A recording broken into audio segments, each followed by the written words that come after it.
Magandang gabi po mga kapatid. Nasa season 30, day 27 na po tayo na ating daily devotion na may pinamagatang God is our defense and stronghold.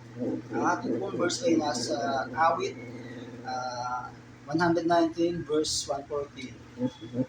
Ikaw lamang ang muog ko at matibay na sanggalang. Ang pangako mo sa akin ay lubos kong aasahan. Sa English version naman po, sa Psalms 119:114, You are my refuge and my strength. I have put my hope in your word. Manalangin po muna tayo. Yes, Lord. Hallelujah. We praise you, Lord. Glorify you, Lord. Salamat po sa gabing ito, Panginoon Lord God, na aming pag-aaralan, Panginoon, ang mga salita. Panginoon, ikaw nga po siyang mataas. Panginoon, ikaw nga po siyang mapupurihan sa aming gagawin, Panginoon Lord God. Buksan niyo po, Panginoon Lord God, ang lahat ng mga puso, Panginoon Lord God, na makakapakinig dito, Panginoon Lord, na may isa isip, may isa puso, lalo na po may isa gawa, Panginoon Lord God, yung mga salita, Panginoon Lord God. Naway, Panginoon, nasa maayos po na kalagayan po, Lord God, ang mga nakikinig dito, Panginoon. Salamat po, Panginoon. Ito po ang isang dalangin. Jesus, pray, Panginoon. Amen. Bigyan ko po muna po din yung nasa ating verse. Ikaw lamang ang muog ko at matibay na sanggalang. Bigyan ko po muna po ng kapag po dumadaan po tayo sa pagsubok or kung ano man ang ating mga pinagdadaanan po sa ating buhay or nagkukulangan po tayo sa mga bagay-bagay, is ang una po dapat po natin tatapuan is yung Panginoon. Kasi po natin yung wisdom niya, kung ano dapat natin gawin, ano ba yung ating dapat sino ating mga pupuntahan, mga ganun po. Sa Matthew 5:13 po, sabi po, mapalad ang taong walang inaasahan, kundi ang Diyos, sapagkat mapapabilang sila sa kareno ng langit. Mapalad daw po yung mga walang inaasahan po. Kasi po madalas po sa atin po, pagka po may kakayahan ka o may pera ka, madalas po is, di ba po, pagka nagkasakit ang isang may kaya is, hindi ka agad, minsan hindi pa agad lumalapit sa Panginoon. Madalas yan, pupunta agad sa doktor niya kasi nga, meron silang kakayanan, meron silang pera, meron silang kakayanan magbayad ng isang ospital. Or sa mga problema, sa mga utang, wala silang, pag may utang sila, kaya agad nilang solusyonan kasi nga, di ba po, meron kasi silang financial. Pero once na ikaw po is walang-wala, is yung pong pagka nagkasakit, di ba po, ano po ba, sino po ba unang dapat natin lapitan? Di ba po, dapat po ang Panginoon. Isip po natin siya, yung wisdom po, sino po yung mga lalapitan natin mga tao, is ipanalangin po natin. Di ba po, sabi sa Matthew 6:33, seek ye first the kingdom of God above all else, and live righteously, and He will give everything that you need. Ibibigay ng ating Panginoon yung pangangailangan natin, financially man yan, o kalakasan man yan, is ibibigay ng Panginoon. Diba po, sabi po ulit sa ating verse, ikaw lamang ang muog ko at matibay na sanggalang. Diba po, sa Proverbs 3:5 din po, sinabi rin po, trust in the Lord with all your heart and lean not on your own understanding. Minsan po, sa ating pag nagkakaroon po tayo ng problema, or di ba po, minsan madalas yung nangunguna sa atin yung yung Islam natin, yung una natin yung pasarili natin. Minsan ano ba gagawin ko? Ano ba yung dapat kong gawin? Minsan nangunguna yung sarili po natin kaalaman. Pero po, di ba po ang sabi doon sa Proverbs 3:5, trust in the Lord with all your heart. Magtiwala raw daw po tayo sa Panginoon. Bago ka kumilos or gumawa ng mga bagay-bagay, is kailangan daw po natin lapitan ng Panginoon. Manalangin, Lord, ano po ba dapat natin gawin? Dapat kong gawin, Panginoon. Sino po ba yung dapat yung mga lapitan? Lord, wala na po po inaasahan, kundi kayo na lang po.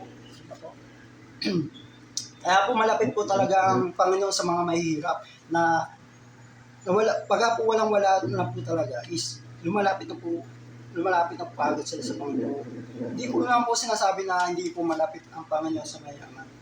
Ang sinasabi ko lang po dito, yung nga po sa ating verse, mapalad ang taong walang inaasahan kundi ang Diyos. Di ba po? At sumunod naman po, ang pangako mo sa akin ay lubos kong aasahan. Isang verse lang po ito nasa Psalms 119 114 pa rin po tayo. Ang pangako mo sa akin ay lubos kong, sahanin natin ko lang po sa dalawa. We must, kailangan po talaga nating pag-aralan, bulay-bulayin ang salita ng Panginoon. Sabi nga po sa Joshua 1:8, study this book of instruction, continually meditate in it day and night, so you will be sure to obey everything written in it. Only then you will be successful. Aralin to araw at gawin upang maisagawa raw po natin ang lahat ng nakasulat dito. Paano po natin maaasahan ang pangako ng Panginoon kung wala tayong alam na verse? Diba po? Wala po tayong pinag-aaralan na verse na pangako ng Panginoon. When ikaw is nasa problema ka, wala kang mapapanghawakan na verse. Diba po? Ang bawat isa po sa atin is may pinakahawakan po na verse, mga life verse. Katulad ko po, isa po sa life verse ko is Psalms 23:1. The Lord is my shepherd, I have all that I need. Or the Lord is my shepherd, I shall not want. Pagka po ako nakukulangan sa mga financial or nakukulangan sa kung ano man, na nasa problema man ako, sabi nga niya sa kanyang pangako, ako ang pastor, hindi na makukulang, or God is our provider. Ako, katulad din po ng isa po, I can do all things through Christ who strengthens me.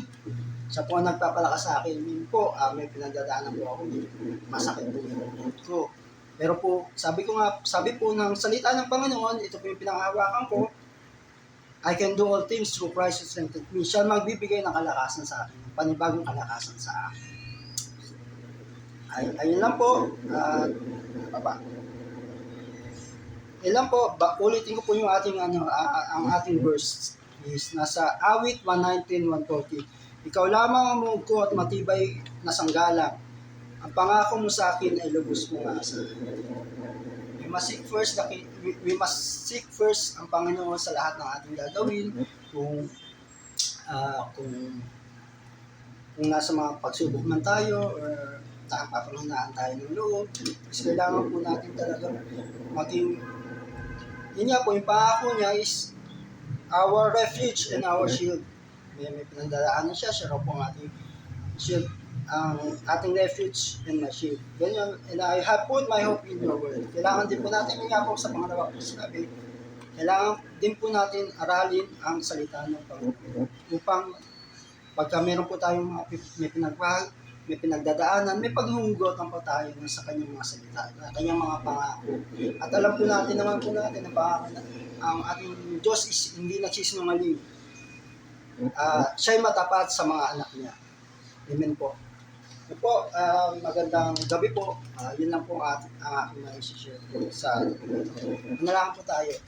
Yes, Lord, hallelujah, we worship you, Lord, glorify you, Lord. Salamat po sa gabi nito, sa aming pinag-aralan, yun nga po,